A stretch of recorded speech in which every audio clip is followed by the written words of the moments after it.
As ons nou praat van helikopter nou, ja, ons het toe nou met iemand gevlieg daar op die lugmag en hy het natuurlik nou die eerste keer wat hy weer vlieg, want hy was 'n bietjie in 'n probleem. Hy het gevlieg en dan die swartes bicycle gery, dan kom hy met die helikopter op hom af en dan val hy van die fiets af en iemand het hom rapporteer natuurlik en hy toe sy nou 'n paar maande af. En toe's ons die eerste laat vlieg. Nou sê die korporaal vir ons wat nou saam is, dan gaan hy daar op in die lug af val hy, jy weet jou hele maag kom hier uit, dan gaan hy oor die water en dit was so 'n lekker storie en ek dink julle sal ook vertel en dan hier oor die bome en daar oor Hartbeespoort.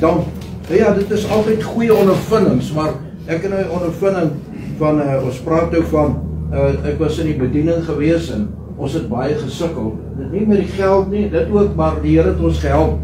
My kinders het goed deurgekom, ons hoef nie rond te gehardloop vir kos of so nie, daar was altyd iets, verstaan, die Here het gesteun. Amen. Maar toe sukkel ek nou in die gemeente, toe ons nou op die direksie kom, om nou kinderbediening te doen, en nou ja, die ouers is nie gespeel nie, nou gaan jy nou weg, dan kom jy terug aan huil hulle omdat jy weg was, en al die dinge.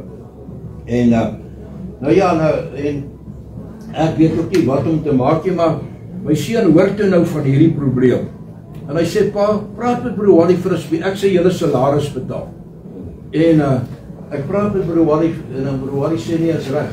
En weet julle hoe lekker was het, elke maand het hy geld betaal, maar ons het die hele land vol gery met die EE3. Amen. En verkondig, en hoeveel siele het nie tot bekering gekom met dit nie. Wat ons mense, ek het nou gesê, ek sê mense, die predikante het hulle hart aan die Here gegee, pastore tot bekering gekom het, behalwe nou van die gemeentelede, op die einde van die dag gee die mense hulle hart aan die Here. En dit was vir ons so voorreg wat ek sê, baie dankie. Dit is al hoeveel tot bekering gekom. En mag die Here jou ryklik seën in die toekoms. En ek hoor van Amerika ook, ons het nog nie daar by uit. Maar ons glo die Here van jou seën. Baie dankie. Amen.